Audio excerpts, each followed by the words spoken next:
Ladies and gents, welcome to another episode of Optimize Your Body podcast. I've got my man Jordan Sullivan here today, and Jordy, I'm going to go through his bio. Jordy has an undergraduate degree in exercise and nutrition science, and also a master's in dietetic studies. Jordy's a dietitian to some of the most elite people across Australia and New Zealand, including World Championship fighters, Olympians, top CEOs, and business professionals. He's super passionate about high performance and using nutrition to gain both the physical and mental edge over your competition, no matter the environment. A published academic author, speaker, and hands-on practitioner, Jordan's work has established him as one of Australia and New Zealand's leading performance dietitians. And when he is in the office, you can find him on the mats doing jiu-jitsu, getting reminded why he is the professional dietitian and not the professional athlete. That last bit, mate, right? That last bit's a funny one. It's very accurate, though. I tell you what, it's super accurate. Yeah. With jiu-jitsu, whilst we're on that topic, how much experience do you have with that, bro? I'm a purple belt in jiu-jitsu. So I've been training like 7 years now, 7 years. So, but it's good, right? Like at my gym, I'm kind of very sporadic with it, but I get to travel and train with some of the best guys in the world. So it's a really cool gig. But yeah, I definitely love jiu-jitsu. I do quite a few other sports at the moment, but yeah, jiu-jitsu is always kind of like your base that you come back to. Awesome, man. Awesome. Yeah, I love it. I mentioned off air, I started jiu-jitsu last year, so I'm only a white belt, but just for some context for the audience, like purple belts, when you roll with a purple belt as a white belt, it's such a massive gap in skill. It's actually crazy. That's what's bonkers about jiu-jitsu, right? It's like the skill you need, the skill set you need to, and how long it takes, for example, just to get, so there's white belt, blue belt, and then just to get to a purple belt, you're probably looking at a bare minimum of like 4 or 5 years normally, right, bro?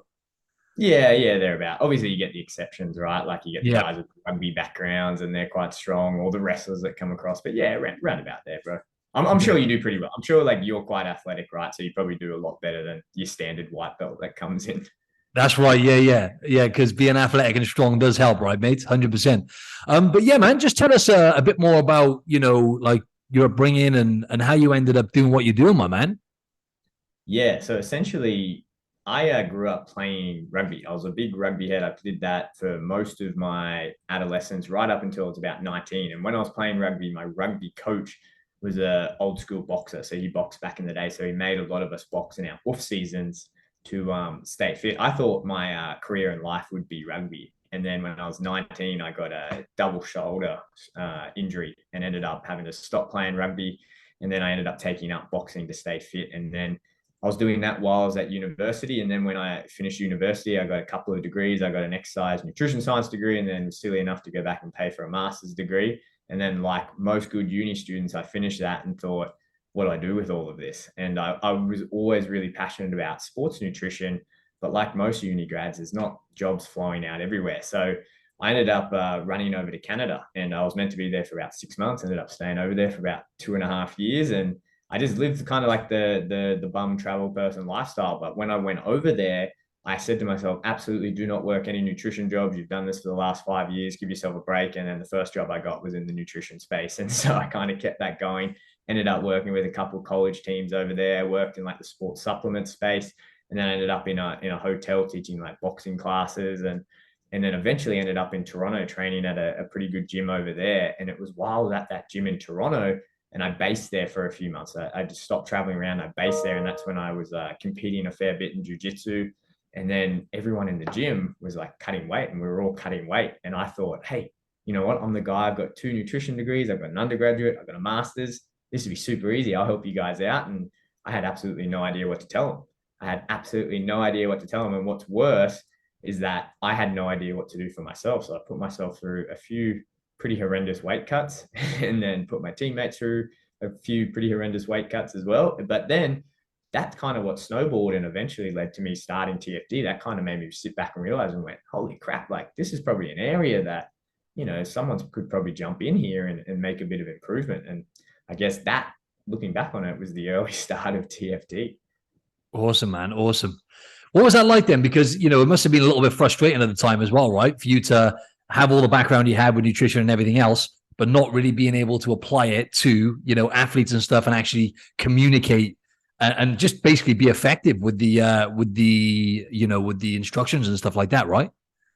Yeah, for sure. I think knowing something and then knowing what to do with that information are two very, very different things, right? And I think, especially when it comes to sports nutrition and sports and dealing with athletes, having live and breathe it yourself is quite important. And I'm not saying you have to like do every single sport of people that you consult with or whatever, but being an athlete or living that kind of athlete style lifestyle definitely helps. And when it came to like cutting weight and talking to people about that, being immersed in the gym culture, and I think that's a big one, being immersed in the combat sports gym culture was really important, because there were things that were being said around the gym that I know were total crap. Like the people were saying, cut out all carbs for weeks on end. Like, you got to run in sauna suits twice a day before every session to make the weight. All these crazy things that I knew were terrible, but because I was so immersed in the gym culture, you kind of just like, you're guilty by association and you just do it anyway.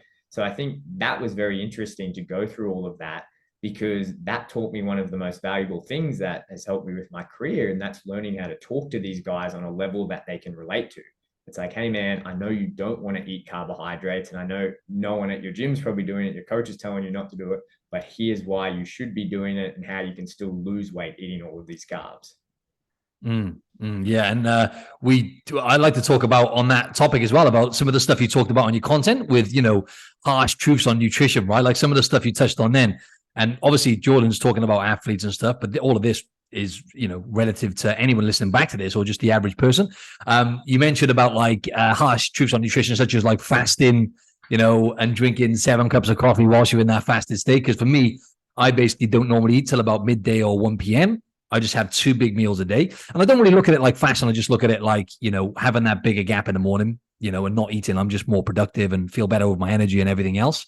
But a lot of people jump on these things, right? And a lot of people don't really have the base to actually start looking at stuff like fasting. You know what I mean? But yeah, you talked about that. You talked about, and it making people feel like they've accomplished something as well with fasting, but it not necessarily being the right option, right? For a lot of people to dive into stuff like that.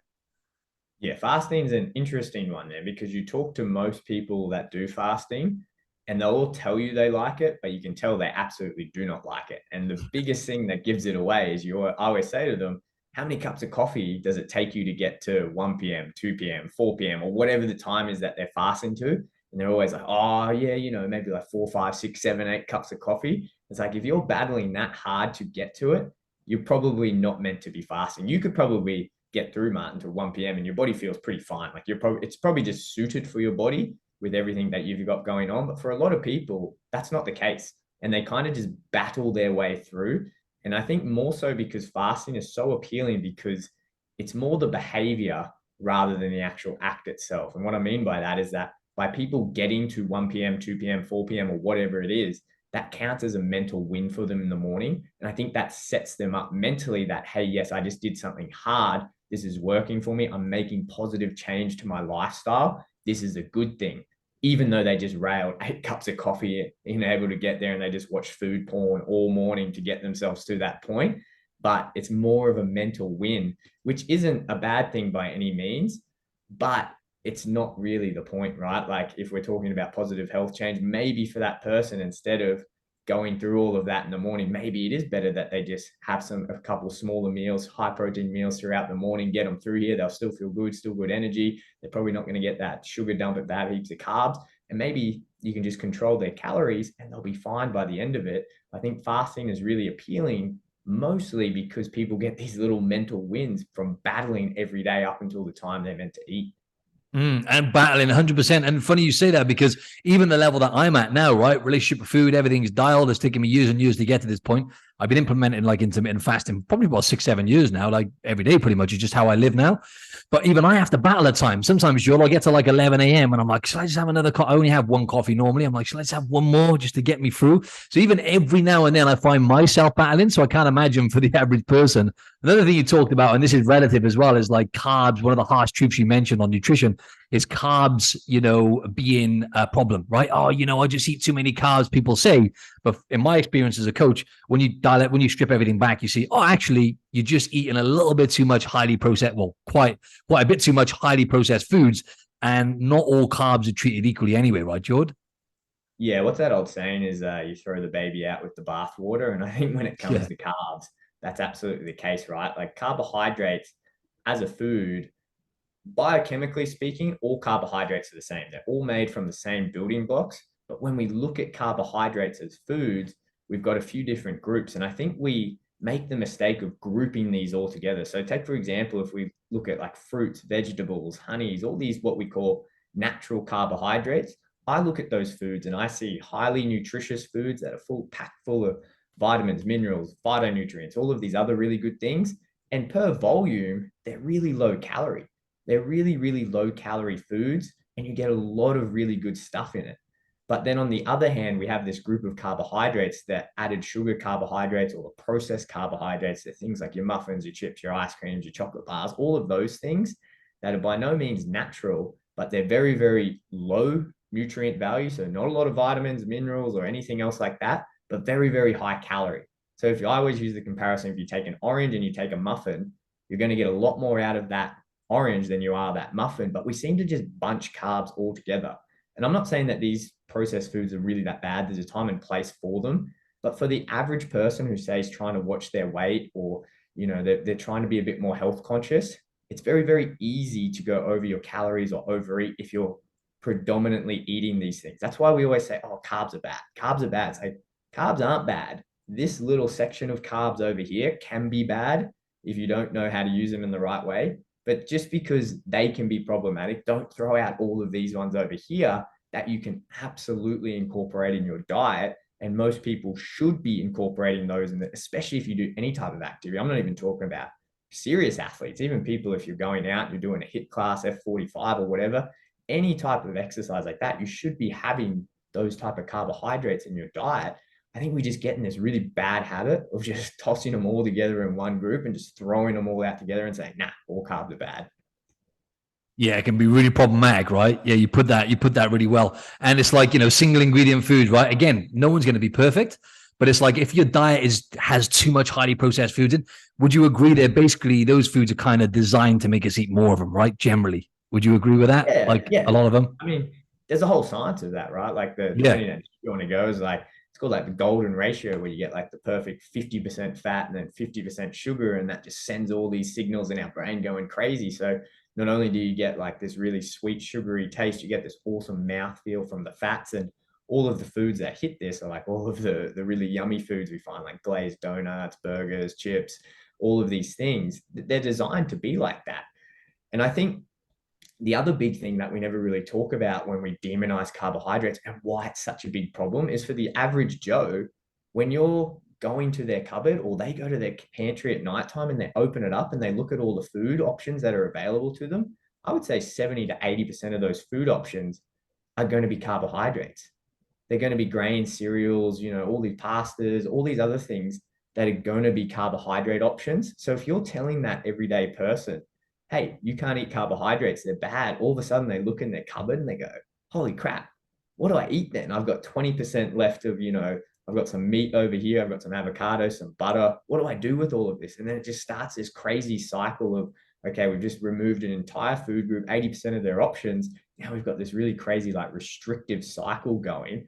And this really starts, we don't need to go into all of it, starts this crazy, like disordered eating pattern and all these bad images about food and body image and everything else. And no wonder everyone gets so confused. Like you just took away 80% of their options. They're looking at a steak and eggs and avocado, a stick of butter, and they're like, okay, I'm meant to eat this for 5 times a day for the rest of my life. Like, what am I meant to do here?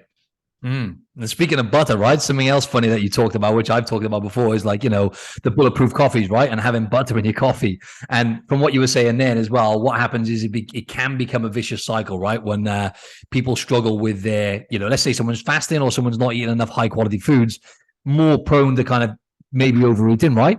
And then obviously, you know, just in general, people not prioritizing things like sleep, right? So obviously people not being aware enough of like sleep quality and stuff like that, and actually tracking that, and just prioritizing it basically, right? A lot of people, like I said to you before, you know, some people say to me, you know, I sleep great. You know, I hit the pillow and I'm out cold. I sleep perfectly.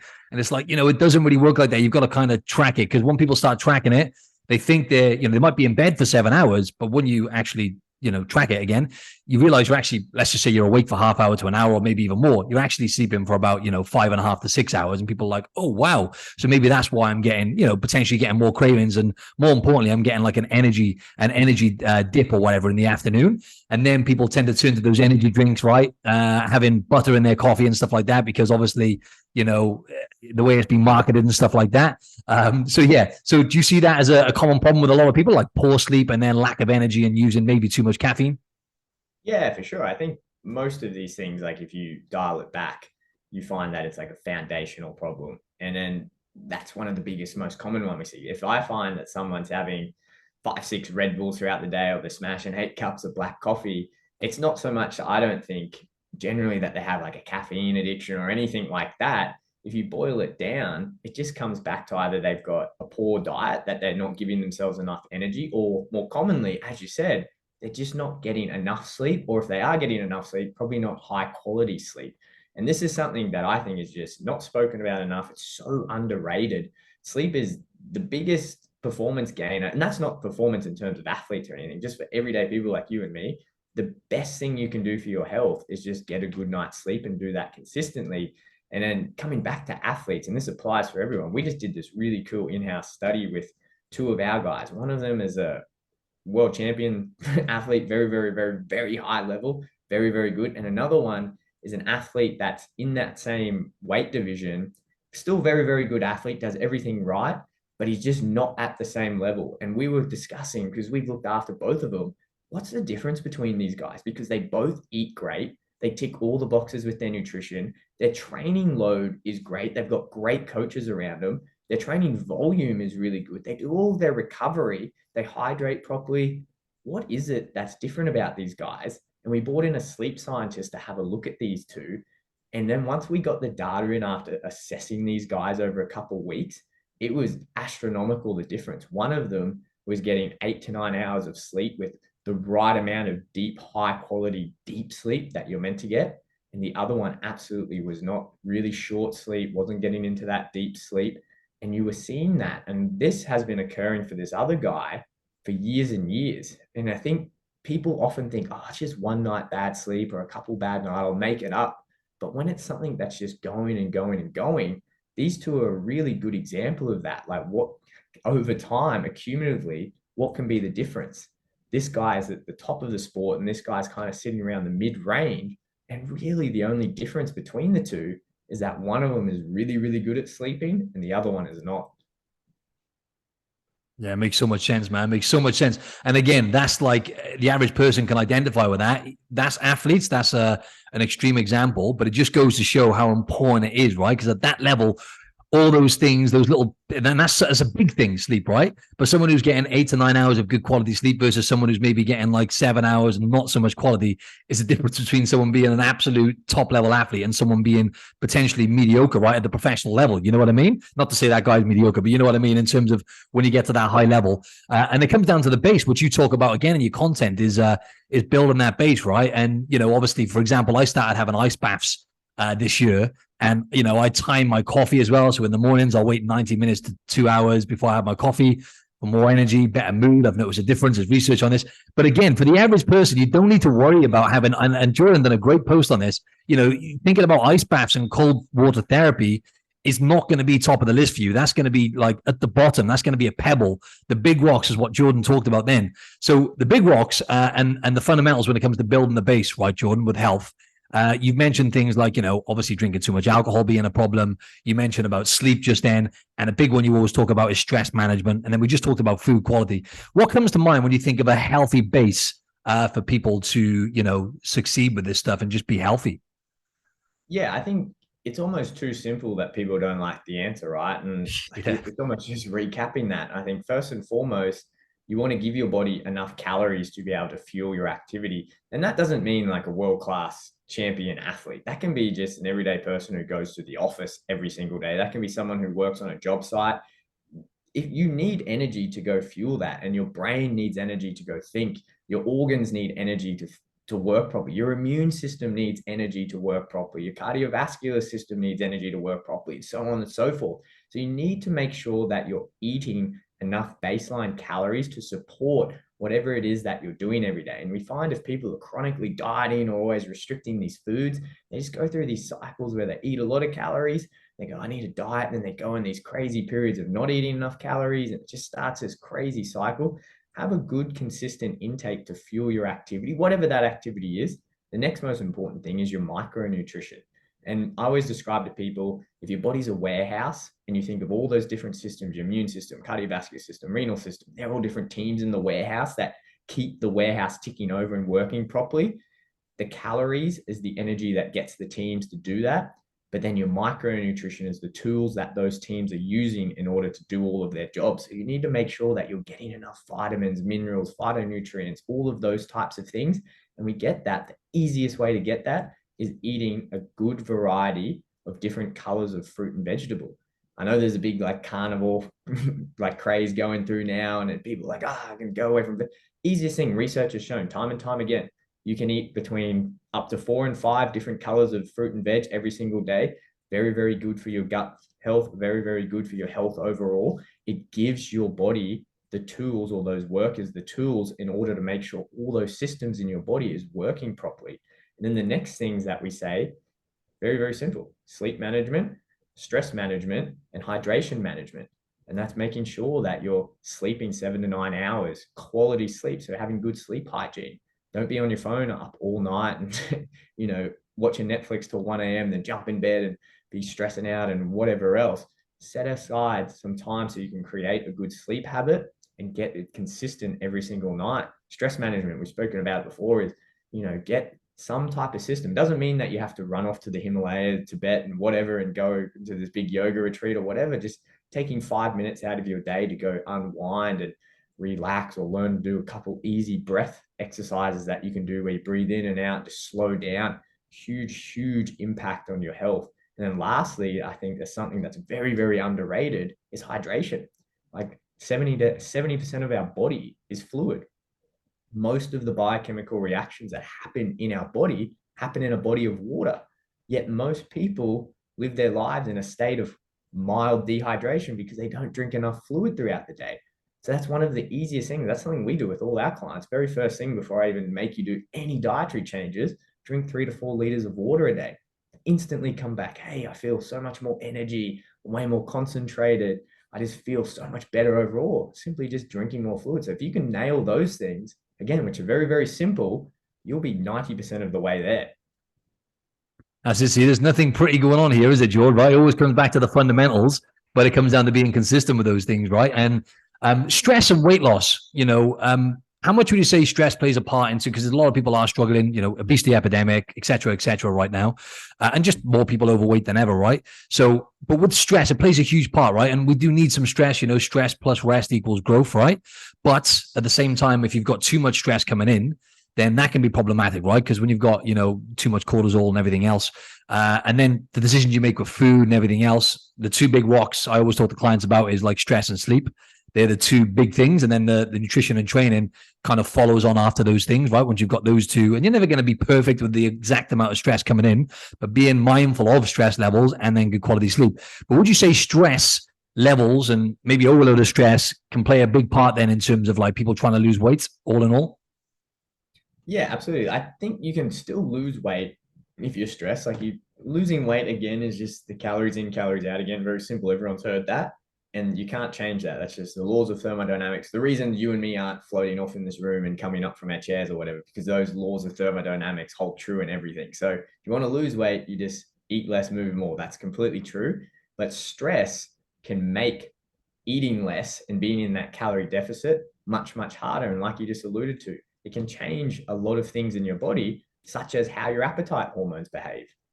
Everyone knows, what do you do when you get really stressed out? What is the first response for most people when they get really stressed out?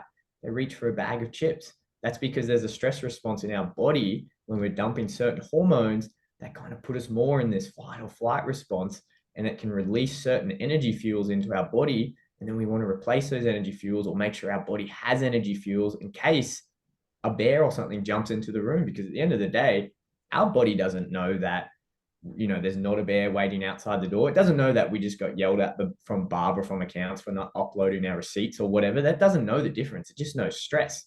So it's preparing your body for that fight or flight.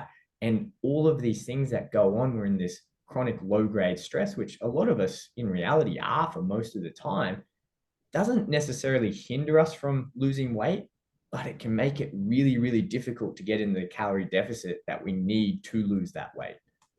Absolutely. Yeah, that makes a lot of sense, man. And just to switch gears and just talk a little bit about protein, right? Because we talked about a lot of stuff there in terms of nutrition and whatnot and what you need to really focus on. But, you know, protein is very, very important as well, right? Especially going back to being in a calorie deficit, right? Because obviously protein is the most satiating of the three macronutrients, tends to blunt your appetite more as well. And then obviously just energy. And, you know, when you're eating more, say, good quality animal sources, for example, in your diet, meat and whatever, you tend to get a lot of nutrients as well, right? So that obviously plays a huge part, right? Your protein intake and weight loss, but also just you know, I would say relationship with food as well, right? If you're having low protein or grossly under eating protein, you tend to make up for those other calories with other foods, which more likely to make you potentially overeat. I know there's a lot of context there, but it's important, right, Jordan? Yeah, protein is, if your goal is to lose weight or if you want to like put on muscle, I think most people that you're probably going to be talking to right now is losing weight, then protein should be your top priority.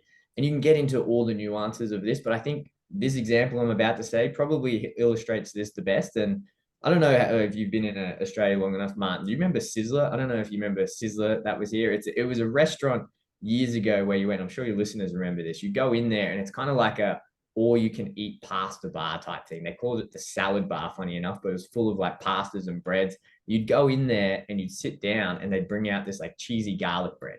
And then when you're a kid and everyone was there would just rail this cheesy garlic bread. And then you'd finish that and you'd go up to the salad bar, which was really just a pasta bar. And you'd just rail heaps of bolognese and different types of pastas. And I always say to people, when you're eating those high carbohydrate foods, you seem to almost have a bottomless pit of a stomach, right? Like it seems to just not stop. But then if you think about when you've gone to a nice steak restaurant, when have you ever ordered a steak twice at one of those restaurants? You never do. And the difference between that is because when you're eating at the pasta bar, you're literally stopping because your stomach stretches out so much because you're putting so much, and you have these little things called mechanoreceptors, which are pretty much just receptors say, hey, Geordie, stop being so indulgent. Stop doing this. I'm going to pop. And it makes you stop eating. That's why you get that really like sick, curled over feeling when you overeat. But when you eat steak, which is really, really high in protein, your stomach actually releases this hormone called cholecystokinin or CCK, and it loops up to your brain and it says, hey, we've got some food coming in. We've got some good quality protein here. You're probably pretty good for calories for now. You're probably pretty good. It takes about 20 minutes for that to come through. So that's why when you eat these high protein foods, you feel pretty good. You could probably always fit in dessert, but you're not curled over like, oh my God, I feel so sick. And that's why eating high protein diets is so beneficial when you're trying to lose weight, because yeah, you can control your calories, but if you were to eat, say, the equivalent amount in like carbohydrate or more of those processed foods, you're not kicking over this appetite stimulation system and you're not going to be feeling as full, which you and I both know eventually just leads to these guys overeating, eating more and slipping out of that calorie deficit. Yeah, such a good point, man. I like the way you put that. So simple, but so true. I've never thought of that. When do you ever order two steaks? Like you never do you? You never do that. 300-gram steak, and then you wait for it to settle. Like, can I have another steak? It just never happens. With the other foods, though, it's a different ball game, 100%. What I find on that topic as well, I find like the patterns that I used to have as well, Joe, because I've talked to the audience before. I used to be like pro level bodybuilder. I used to struggle with my relationship with food and stuff throughout that period.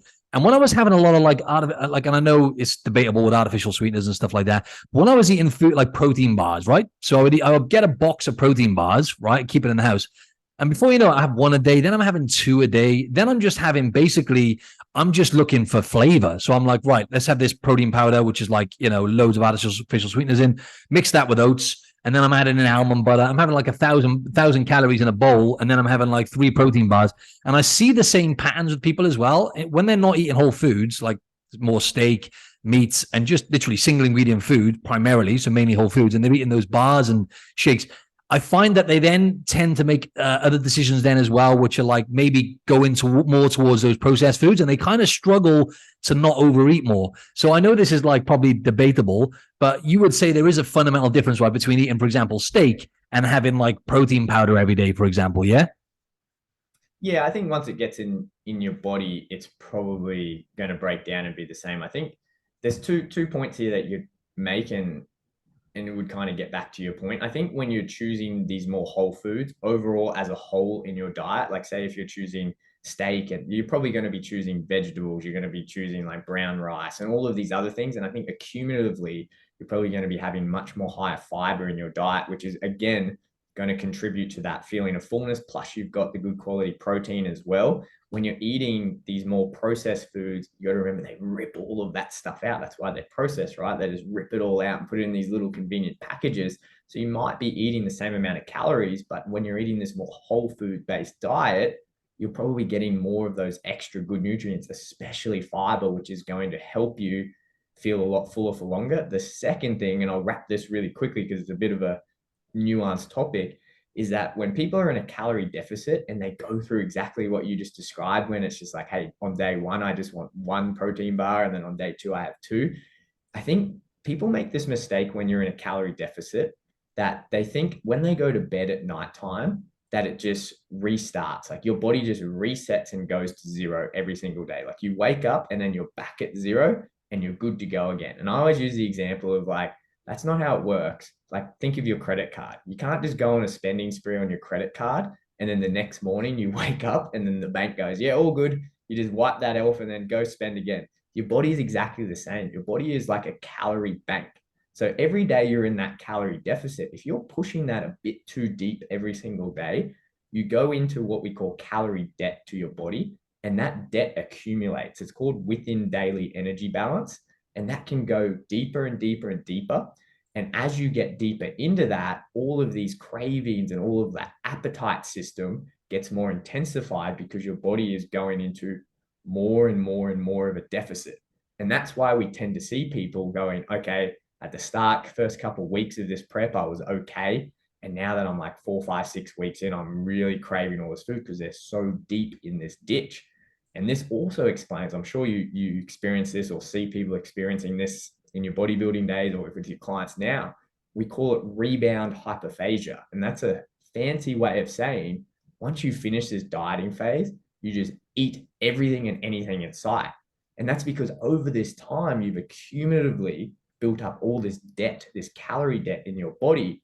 And we think that your body wants to make that up. So once you come back in and you're like, okay, I give myself permission to eat, you've let the discipline loose, people just feed them, force feed themselves. And that's what causes a lot of these weight cycling when you go up and come back down. And that's probably what we're seeing when these people are doing this prep. And they go, okay, one protein bar here, and the next day it's 2 protein bars, or the next week it's 3 or whatever.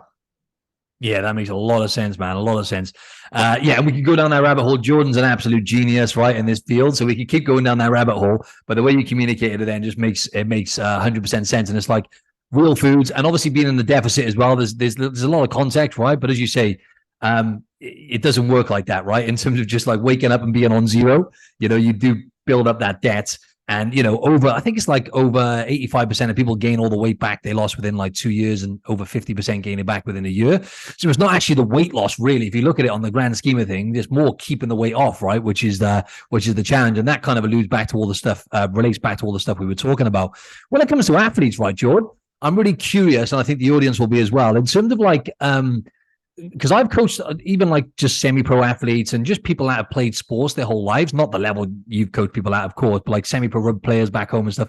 And what I used to find is, in a sense, they're kind of like the hardest people to train, in a sense, because they go so hard, right?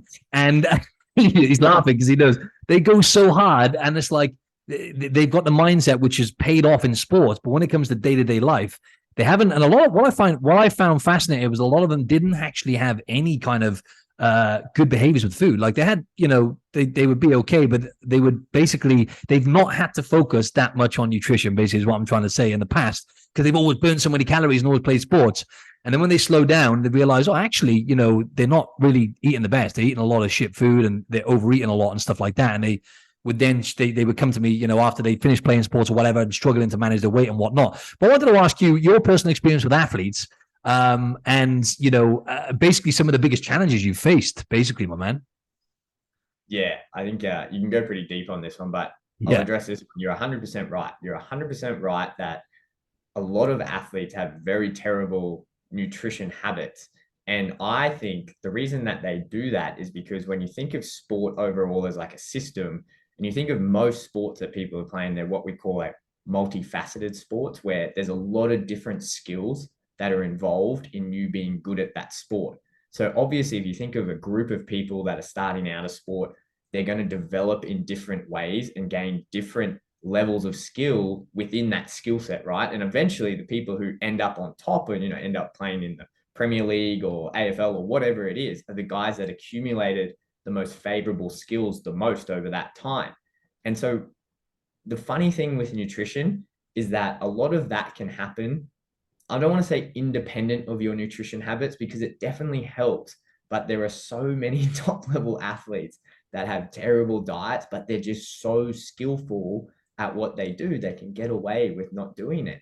And I think it alludes to this point that it can make it very difficult to coach, because to develop those skill sets, you have to be, like you said, very tough and have a lot of grit and determination. And I say a lot of the athletes are almost too tough for their own good when it comes to things with their health. When it comes to performance, it's really, really advantageous to be like that and to tough out that training session and get through and, turn up to the session that you didn't want to do. When it comes to your nutrition, that's probably not the best attitude to have. You need to be way more balanced. You need to be able to sit back and say, hey, you know what, I'm going to take this session off. And you know what, I really want that food, but I think this is going to be better for me. So I think, yeah, a lot of athletes do tend to have pretty bad nutrition habits. And I think you really need to just sit back and break down these barriers. And most of the work that we do, and we work some very, very elite level athletes, what we do with them is go through all of those basics that I just spoke to you about. We just break that down and hammer it into them. And I find that the very, very best athletes in the world that I've worked with, not only are they have all of this skill set very, very top level, but they consistently get those basics right. And I know we talk about all of these extra 1%ers, the ice baths, the delaying coffee, all these other things that they do. If I'm being perfectly honest, a lot of them don't do it. And the reason they don't need to do it is because they get those consistent foundations so down pat, and they do it consistently. And that's something that really separates these high level guys. And again, if we go over them, it's just fueling your body with the right amount of calories, which is a hard thing to do and know, giving yourself the right micronutrition, and then managing your sleep, managing your stress, and getting good hydration. It sounds so simple, but even guys at the top level of sport still struggle to do it. And the guys that are really staying at the top for a long period of time, they're the ones that consistently nail them.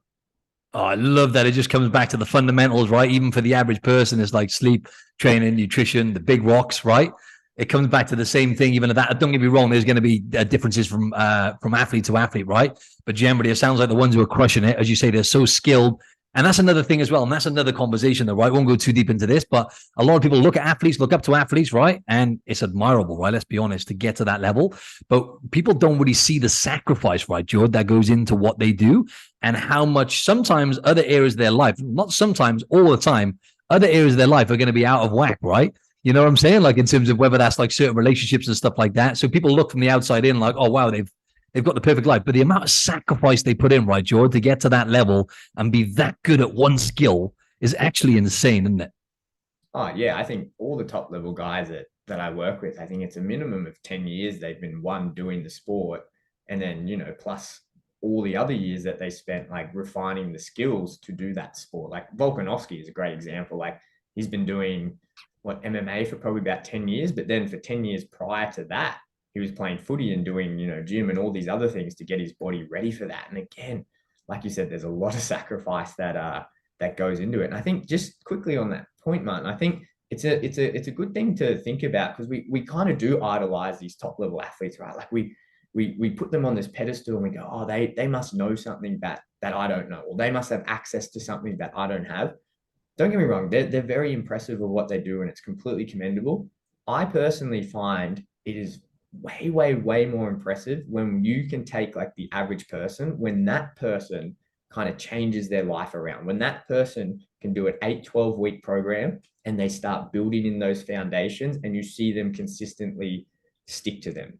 I think that is far more impressive than seeing these top level athletes that have done this for 15 years. It's part of, they built the habits, they're doing it.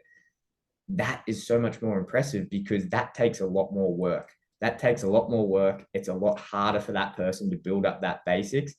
And it's way, way, way more commendable. And I think if you're listening to this and you're thinking, oh, I could never do what these athletes do, you probably can. You probably can. And you could probably do it in a pretty short amount of time, 8 to 12 weeks.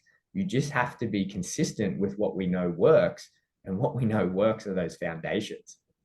Yeah, exactly. And this is not a shameless plug, right? But that's one of the reasons why, my program at the minimum, well, the program is 90 days, right? And that's kind of the minimum sign up, right? But you can get such a solid foundation, kind of within that 8 to 12 weeks. And from what you were saying then as well with people with everyday lives, right? Some people have got kids, they got business, they work in stupid hours, right? They might be working, like I had one client working like 60 hours a week with 3 kids, right? Still have fantastic results. So they're juggling life. And don't get me wrong, athletes still have a life to juggle as well. But when they get to the level, some of the guys you've coached, right, and they get to that professional level, obviously they're getting paid, right? That's their living as well. So they can immerse themselves into that. And by the way, it's still really, really commendable. And it's still like they're in the 0. Whatever percent of people. But the average person has all that life stress to juggle as well, right? And actually worry about earning money and then fitting this into their lifestyle and stuff. But I just wanted, mate, I could have talked for a whole hour easily about this stuff. And I was going to do that before. It's just not specific enough to the audience. I want to give them what that has happened to nutrition. But the highest status fighter you've ever coached, Jord, and if you wouldn't mind just sharing quickly the experience and maybe the pressure of that, I'm curious. Oh, this is splitting hairs because we've got a bit of a. You've got quite. I was going to say there's so many of them now. Just anyone that comes to mind. At one stage, like, I think right now, like if we're looking at like the pound for pound UFC rankings in the world, so we've got 3 guys in the top 5, and then only recently, like we had number 1 and 2 for a long time.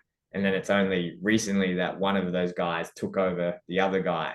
And so it's like, and that's Israel Adesanya and Alexander Volkanovski. So like quite literally, and that's not like they're very, very elite, but like this is quite literally, they are the best in the world at what they do. But I guess Volk right now is the pound for pound king. He's number 1. But yeah, it's an awesome experience. I think the best thing that I get out of working with those guys is seeing what works and what doesn't. I think that's what really, really I take a lot from. And when I say what works and what doesn't, I think in social media, when it comes to health science, nutrition science, just things that everyday people like you and me are just so exposed to on social media, there's always a new diet. There's always a new trend. There's always a new supplement that's meant to give us that quick fix. Working with people literally who are the best in the world at what they do very, very quickly shows you what works and what doesn't. And I know we're banging on about these foundations and these fundamentals, but I can tell you that these very, very top level athletes, they're not taking all these funky supplements. They're not taking the teas. They're not doing the detoxes. They're not doing any of that. What they're doing is just absolutely nailing those foundations. And like you said, man, yeah, you can establish that for 90 days or whatever, and that will set you up for success because they're at that level because they've just done that for years and years and years on end. And I think if you're listening to this and you think, oh, I'm really struggling to start, like just start and you'll get there. Like you'll eventually get there, but you've just got to really focus on what works. And I know I sound like a broken record, but what works are those fundamentals.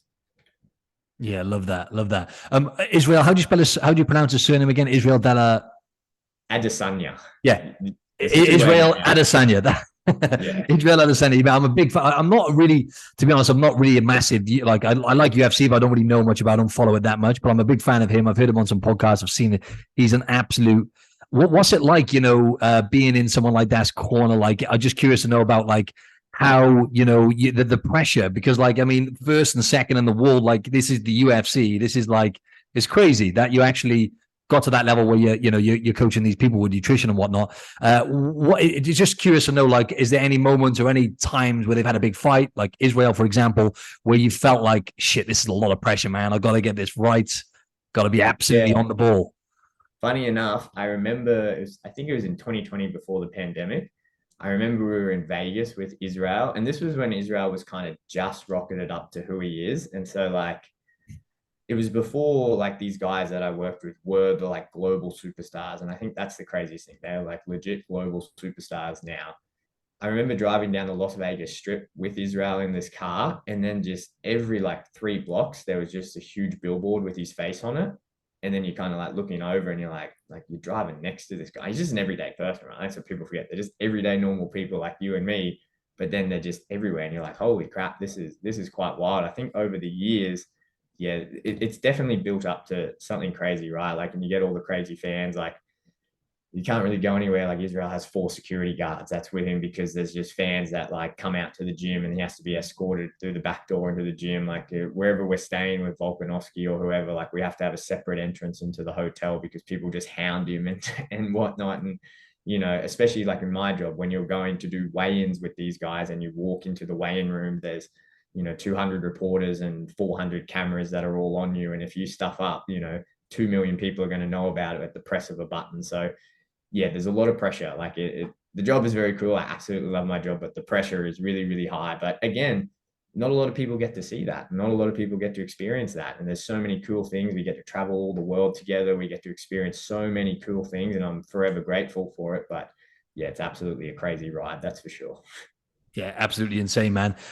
Just with Israel, right? Just to use an example, if you're no, you're probably not allowed to share this. I was just curious to know. Yeah, that's not going to work. I was just curious to know how it goes with his nutrition and stuff like that, leading up to a fight, and how you kind of like manage that. But I guess that's confidential, right?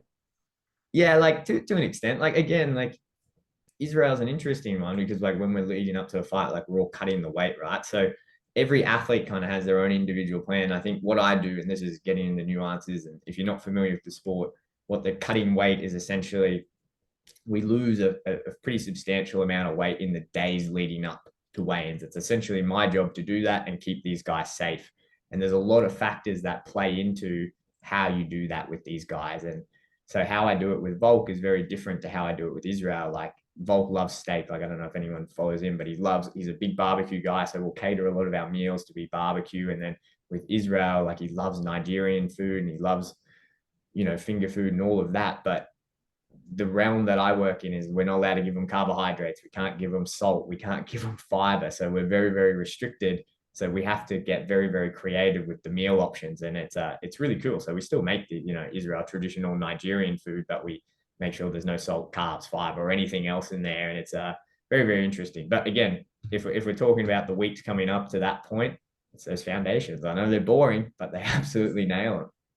One more question I had now, because I'm aware of the time, my man. Just real quick, do you ever look when you see those two guys fighting, for example, in the ring, and you go, and you obviously you're learning all the time, right? But do you ever, like, because it's such a fine line in that you're seeing the little incremental things which a lot of people don't see, and do you ever see like, oh, okay, that little tiny thing that happened there, where maybe he like dumped his energy towards the end of that round or whatever. We might need to tweak this, that with the carbs and this. Like, just curious to know, is it that kind of like much level of fine tuning where you're picking up on the most subtle things to change? Yeah. I mean, absolutely. Like, at the end of the day, I'm talking about all these like very basics, but I work in like elite level high performance, right? So these guys are getting ridiculous amounts of testing. We know everything that's going on with their body, and we're testing them every week. So we're seeing what works, what doesn't, what food that I'm giving them. We're putting them through like rigorous testing in the gym to see how their body's responding, if their strength's going up, if it's going down, like how their body fat's responding, power to weight ratio, all of these crazy things. And when it comes to the fight, that's the accumulation of that. And yeah, there's definitely been times. I remember when Israel went up and he fought for the weight class above him, and I was like, man, you got to eat these rice cakes before you go. And then he's like, oh, I don't really feel it in my gut. And I was like, all right, no dramas. And then unfortunately he lost that. I remember the first thing he said to me is like, oh man, I probably should have ate those rice cakes. I felt a little flat at the end there. And I was like, yeah, but live and learn, right? But yeah, like I said, it's elite high performance. So we dial in with that. We watch the fight live, and then we'll watch it back, and I'll talk to their strength conditioning coaches. I'll talk to their recovery coaches. I'll talk to the head coaches, and we all come together and go, what worked, what didn't work, what do we need to adjust for this next one? And then what's the game plan? And then very, very, very, very, very dialed in for the next camp. It goes to showing at that level, right? You know, a couple of rice cakes can be the difference between, you know, like winning and not winning. Like, you know, and who knows, who's to say that, you know, whatever. But obviously he's in tune with his body, and it goes to show, doesn't it? It's such a fine line. Man, that's so fascinating, man. So fascinating. Hey, thanks for sharing, bro. Where can the audience find you, man?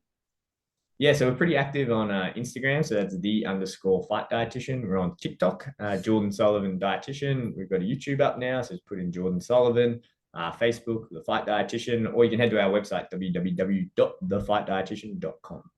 Awesome, man. I'll add all of this in the show notes as well. So make sure you go check Jordan out. His content is exceptional, and say no more. Thanks a lot, my man. Thanks so much for having us, dude. Cheers, buddy.